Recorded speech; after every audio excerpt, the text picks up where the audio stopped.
Welcome to the Zenov podcast series on hyper-intelligent automation, or HIA. HIA is a technology born from the confluence of AI and RPA, evolving from a conventional automation tool to a strategic enterprise game changer. In this series, we bring to you our conversations with leading automation gurus and industry mavericks on how they are defining new possibilities and business outcomes through automation.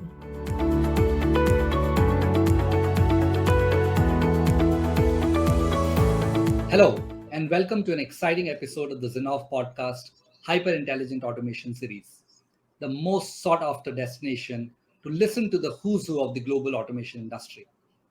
I am Praveen Badada, managing partner at Zenov, and I will be your host today. Over the last 18 months, the automation space has been heating up with multiple prominent fundraisers, mergers, and acquisitions, which are really dotting the landscape. In fact, M&A has emerged as a leading avenue for companies to strengthen their capabilities across the hyper-intelligent automation spectrum. To discuss the philosophy behind companies taking the M&A route and where the automation space is headed over the next few years, we have with us Chris Huff, Chief Strategy Officer at Kofax. So without further ado, let me welcome Chris to today's episode. Hello, Chris, and welcome to the show today. Hey, Praveen, good to be back with you. Looking forward to the conversation. I think we've known each other for probably more than 2.5 years now. I have a good handle on your role and your company, but I think it'll be a great start. If you can maybe introduce yourself and Kofax to our listeners today, and then we'll go from there. Sure thing. Chris Huff, Chief Strategy Officer at Kofax. My responsibilities, it seems as though, Praveen, every time we get together, they change. So it's a respectable question to ask me what I'm doing.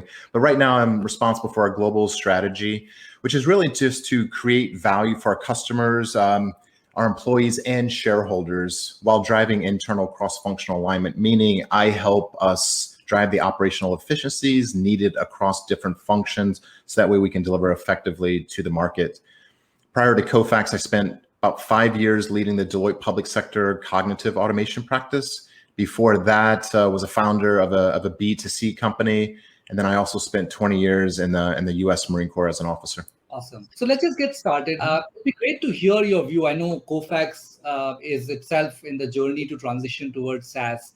What is your view on the SaaS opportunity as a business model, and how is it actually reshaping companies like Kofax? What does it feel like to be a SaaS company of the future?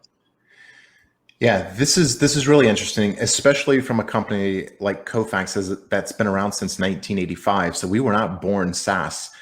Companies that were born in the last 10 years in the software industry typically are SaaS oriented companies. They were born SaaS. So all of the muscles they've developed in their business has been completely oriented on delivering this SaaS software via cloud delivery to their customers. That's not the case for a lot of the companies now, surprisingly, that are still leaders in, say, intelligent automation type Zenov zones, other type analyst quadrants, peak matrix, waves. But what this is requiring, to your point, Praveen, is that these legacy type companies that have been around for some time reinvent themselves, understanding that cloud is the future, SaaS is the future. Creating a B2B experience that feels like B2C, it's sort of just that easy to get started. But that requires an operating model transformation. And so my view on this is that, SaaS is interesting because you can either be born SaaS, which is typically, again, companies founded in the last 10 years, but then you have companies like Kofax that have been around for a while. But we have a proven track record of delivering enterprise grade, scalable software with very large companies. And so they want us to evolve, but we now need to deliver our software in this new frictionless manner. And that's what SaaS really enables. And that provides sort of the customer access, to the software via a simple URL instead of buying the software, download or implementing the software, and then trying to push it throughout the organization.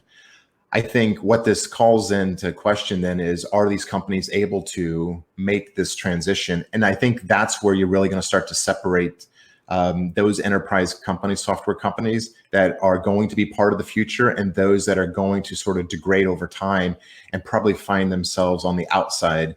And so SaaS has really forced companies like Kofax to build cloud muscles in DevOps, design a recurring revenue model where sales reps, must sell value and outcomes of the software and not the software product features themselves. And then CFOs need to budget differently. They need to forecast differently. They need to recognize revenue by a whole new set of rules.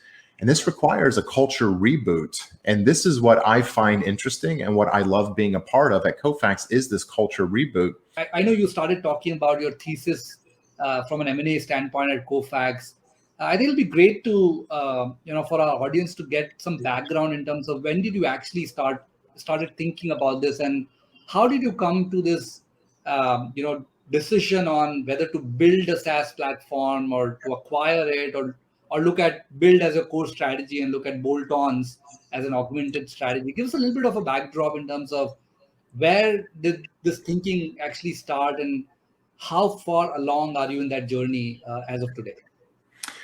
Yeah, there's a lot to unpack there, and I love the fact that we're going there, because I think this can be informative and educational for so many people, and I'm still learning as we move through this. But to put a bow on your earlier point, Praveen, because I think this is really insightful, is that a lot of the valuations now are no longer predicated on profitability, but they're predicated on forecasted growth, which means the enterprise value now and is being determined via a multiple of revenue as opposed to a multiple of EBITDA, earnings before interest, taxes, depreciation, amortization, traditionally viewed as how profitable is your company. Are you seeking profitable growth, or is it growth at all costs? And I think early on, you do have to sort of establish, this hyper growth in order to be able to get to scale. And when you're doing that, investments need to be made. But at a certain level, profitability or a clear line of sight to profitability actually matters. And I think you're seeing that in some of the reset that you're seeing in the large software companies. One in our space that went public, maybe 6 months ago, UiPath. I think their enterprise valuation is sort of being reset now based on understanding the clear line of sight to profitability, and that hyper growth isn't exactly what's in the cards for them. And so how do they grow profitably at a very, very respectable, clip?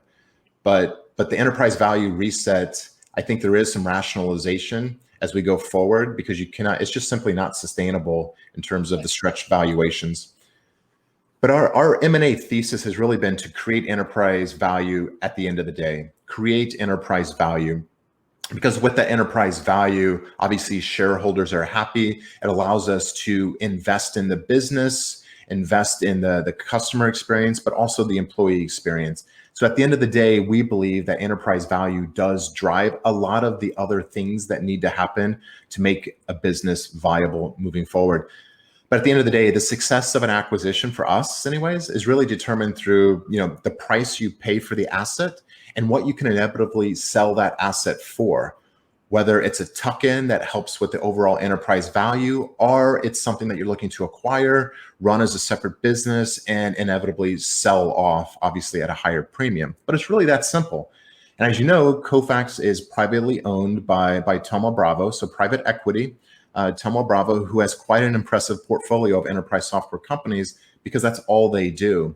And they have an even more impressive track record of creating enormous value in relatively short periods of time. So they've been tremendous to work with. But if you think about the M&A thesis, even prior to Thoma Bravo, which we've done several add-on acquisitions in the about 4 years that Thoma Bravo has owned Kofax, but Kofax made a complementary sort of automation acquisition strategy in adjacent spaces. And what that allowed me to do when I joined in 2018 was simply say, why don't we platform these complementary technologies? Because we were running them as basically independent, siloed products in the marketplace. And so this is what the tech market does over time anyway, right? It converges technologies to lower the total cost of ownership while improving the customer experience. And so that's pretty much been our thesis. But I would say when it comes to the valuations of these acquisitions, is that most of the acquisitions have been made at 5 to 7x EBITDA. Again, we look for companies that have scalable potential, that are very complementary to obviously our install base or allow us to go into new markets, but we do not overpay. I think we're very disciplined when it comes to what we will pay, and the way we value and justify our offering price is through a multiple of EBITDA, and it's typically in the 5 to 7x range. So these are companies that obviously are not firing on all cylinders, but if we feed them sort of the Kofax mothership, all of the resources that we have and the intellectual property that we've built up over years, then you can easily get to an EBITDA of 12x, which is not overpaying. And so you can see sort of the financial arbitrage that can be made through a good financial and M&A strategy. Absolutely. Changing gears here a little bit, right? You have been very acquisitive, like you said, over the last several years, and specifically in the last couple of years, you've made many acquisitions to power your platform story, right? So I think it'd be great if you can talk about the entire deal life cycle from a buyer standpoint, from a Kofax standpoint, right? Where does it start? How much time does it take from one step to another? How many steps really are there in the entire life cycle? I think it'll be great for our audience to learn from that perspective. Yeah, and it is quite the process. And Carl Doyle, who runs as a SVP, really runs our M&A on a daily basis, really has a radar based on, is it going to be a consolidation play that we're going after? Is it going to be a technology play, so a tuck-in, or is it going to be a growth play? So the way he stratifies this is through these three big buckets. But there is very much...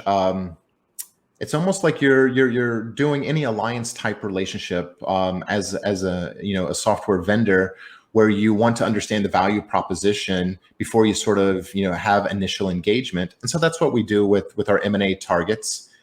But what I'll say is different is at a point where you have an initial conversation and you realize that there's something to explore here, that's where you have a conversation about exclusivity. So can we have a period of exclusivity where it's just the two of us talking? Maybe you're not out shopping around.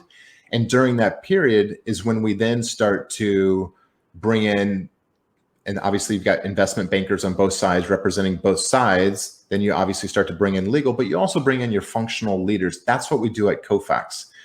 So Carl has developed a very sort of regimented approach, so rinse and repeat, where he will bring in the right functional leaders, so our global sales leader, to make sure that we understand the go-to-market of this target acquisition, as well as not just the current state, but where we can take it and how we would integrate it effectively into our model. Same thing with marketing, same thing with services, same thing with product. But through this diligence process that we strive to have exclusivity on, there is an initial offer that is made that gets the acquisition target to agree to enter into the exclusivity. Now, it's during the exclusivity period where we do our due diligence. So we set up a data room where we ask certain questions and the target provides certain responses into that data room, and we're able to go in there and rummage through it, look for the information that we need in order for, on the Kofax side, our functional leaders to make informed decisions around what they would do with this new business. And what Carl does is Carl runs sort of the integration planning, and then post-acquisition will actually run the integration team.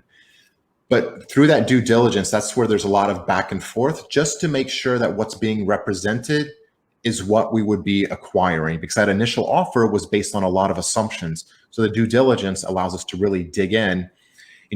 Is the technology as strong as it's being represented? So are all of the certifications there? Have any vulnerability, security issues been identified and remedied? So all of that takes place. And then our CFO obviously is working the financial model, making sure that, the annual recurring revenue, the gross revenue retention, any churn tied to that, the net revenue. So how are they upselling and cross-selling to drive more consumption over time from their existing install base? Like, are all of those numbers in line with what's being represented? And as you dig into that, as you would imagine, some of the stuff gets portrayed in a way that maybe isn't exactly accurate or exactly how Kofax, as a 2 times over publicly traded company and now private, but we have a very sort of compliance oriented way of approaching this, because we know at the end of the day you will be valued based on, are the numbers actually painting the most accurate story of your operations. And so through that due diligence, Praveen, I think coming out of that, there is a final offer that typically is adjusted downward based on initial sort of portrayal of the business was better than it actually was. And I'm not saying that that is misrepresentation at all. What I'm saying is that some of these smaller businesses simply do not have the business acumen of a larger company that's been in the business, longer than they have, to be able to accurately portray operations. And so through that due diligence, that's really uncovered. You come to a final offer price, and that's what you sort of close the deal on. But I've seen this done in 30 days. I've seen, things absolutely fall apart, after 6 months. But there's a lot of brokering that takes place during the due diligence. So it's not a clean set of rules that if you do this, you will definitely get to the finish line. That's great. I think that's a lot of insight packaged in there. I think I was just listening to one of the interviews by David Rubenstein, was talking to Jeff Bezos, and Jeff Bezos talked about the fact that when he bought Washington Post, he actually didn't conduct any due diligence, right? He asked for a price. The other person, the seller, said 250 million. He was Jeff's friend or something. And then Jeff gave the check, right? So Yeah. the reason I'm giving you that background is you have, as Kofax, made acquisitions of companies which are less than 10 million ARR.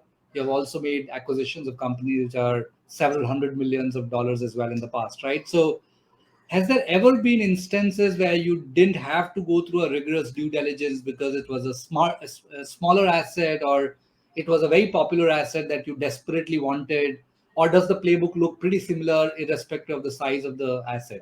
How would you, is there any difference at all depending on the size of the asset? Yeah, I think the point at which you get really relaxed is the point at which you lose the discipline, and likely the results will end up suffering. This goes for anything, whether it's making acquisitions in enterprise software or team sports, right? A team starts the season really, really strong. They get an ego about it. They become a little relaxed. Maybe they're not hustling as much, and then they get overrun, right? An underdog comes in and beats them. Right. And so we want to prevent that from happening. So I think we take a very, very disciplined approach, and our good partners at Thoma Bravo sort of they expect that, and they should expect that from savvy sort of management team. And if you're not, then sort of like, are you the person to take the business forward? So I completely appreciate that very large companies like Amazon with huge, $1.5 trillion US dollar market caps can do things like that, where the acquisition is a rounding error. But when you're talking about, a $3-5 billion company, making, a 400 million or even a $40 million acquisition, we apply the same rigor and discipline. Now, what I will tell you, Praveen, can accelerate the process is where on the target side, sometimes the target will be actively sort of pursuing a sell process. And when they do that, what they've typically done with their investment bankers is they will commission a third-party independent market study that really does take a look at the market, how they're servicing the market, and the potential on a go forward. And then they'll also do, if they're not a publicly traded company, a quality of earnings review. So that way, when they do shop themselves out to, say, a Kofax, they bring that to the table, which does minimize the level of due diligence that we need to take, which can speed it up. So I think that's where, things that can happen in 30 days is where a lot of that due diligence has already been done on the front end of it, as opposed to, somebody just reaching out to us. And this happens daily. At least we get it at Kofax. We get companies reaching out daily, wanting us to take a look at them. And so some are more mature when they reach out to us. Others are just putting out feelers, and you can definitely tell that. Yeah. So in other words, you're saying when companies are serious about selling, the more transparent they are, right? The more open they are, the entire cycle, the life cycle can be short circuited, and you can make a go, no go decision pretty quickly, right? And I think a related question there is, you like you said, there are many companies trying to reach out to you, trying to get acquired by Kofax, etc. When you look at all of these companies, what are some of the common mistakes do you think these guys are making, which is really limiting them from being either acquired or being acquired at a good valuation, right? So in other words, what recommendation would you have for them in terms of enhancing their own value when they are out there in the market selling themselves? Yeah, I think, and this is completely understandable, right? Because a lot of these companies are founder-led CEOs, which means that this has been their life's work. Yeah. And and they're going to err on the side of overvaluing it as opposed to undervaluing it. And so I think one of the initial mistakes that is made is that they price themselves out of the market. They price themselves out of an acquisition, being an acquisition target, because their expectations in terms of what they're going to get is too high. And that does put companies like Kofax, that is a serial acquirer, it does put us off. It prevents early conversations from taking place that can mature very quickly into, a period of exclusivity where we really take a hard, fast look, and who knows what happens. So I would say that's probably one of the things that I see out there is that, especially the founder-led CEOs, they overvalue their businesses. And if they're doing that, then I don't know exactly why they would be looking to sell so early.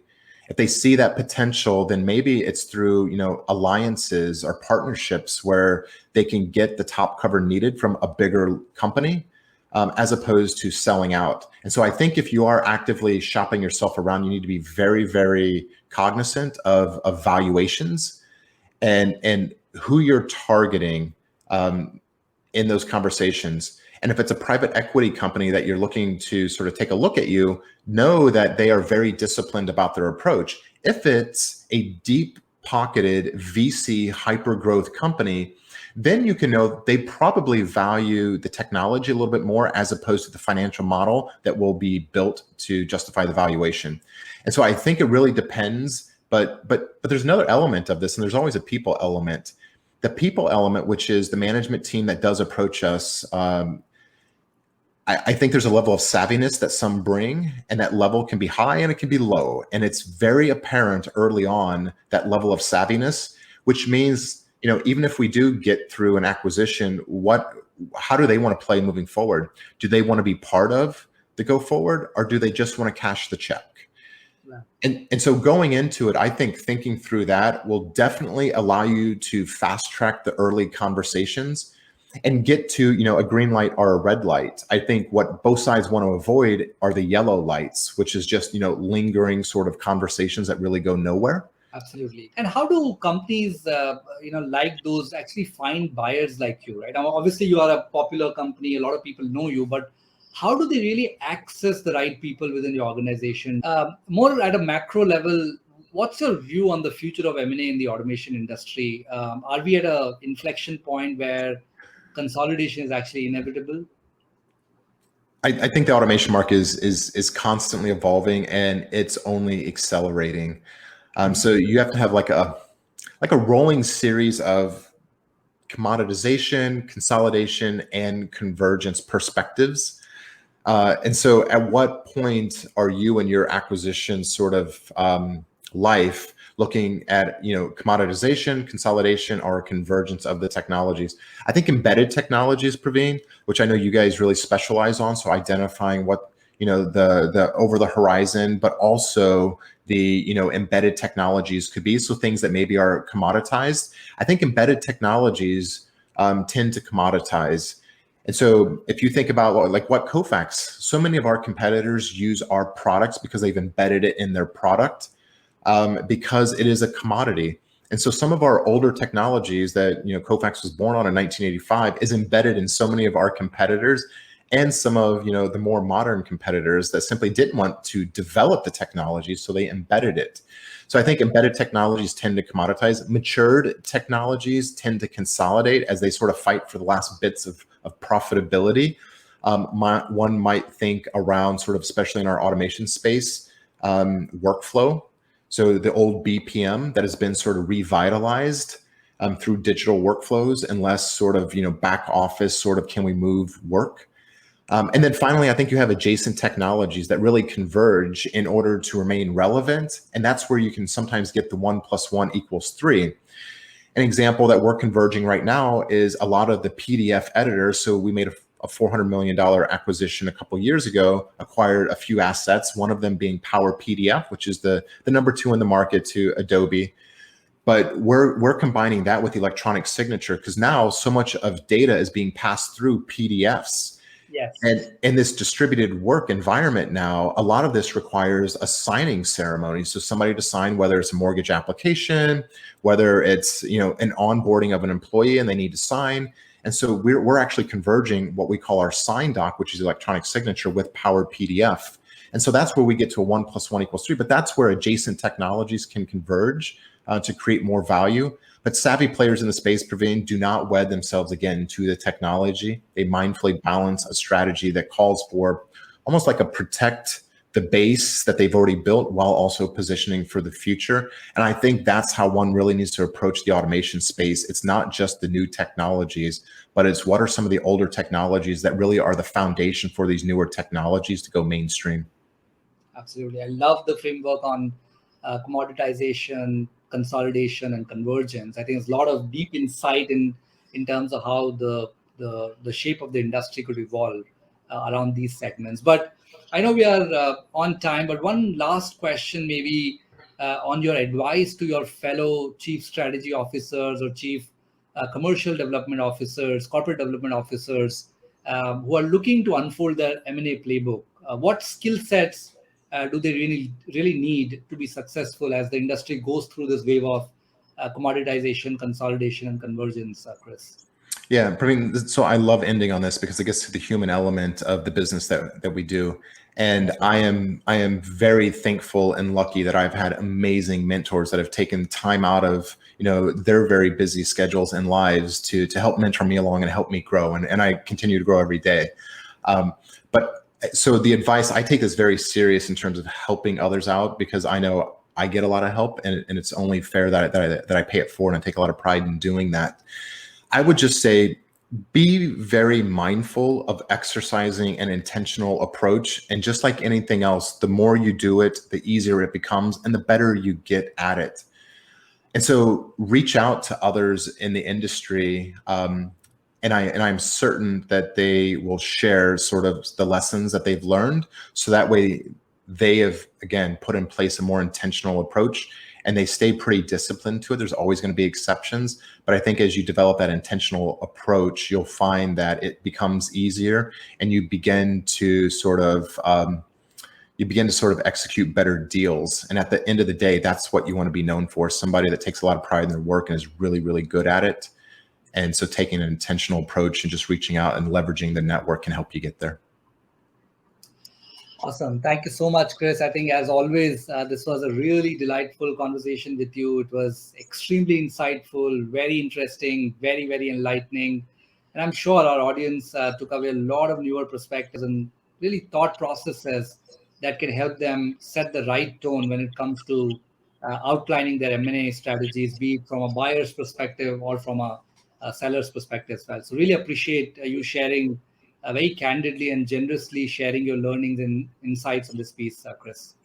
And I sincerely, Praveen, the opportunity to continue working with you and growing together and sharing the knowledge that I have with others. Thank you so much. And thanks everyone for tuning in to this episode of the Zinnov podcast, Hyper Intelligent Automation Series, your one-stop shop to learn about the latest in the automation space. We will be back soon with another episode and a new leader. Till then, take care and stay safe. Thank you so much.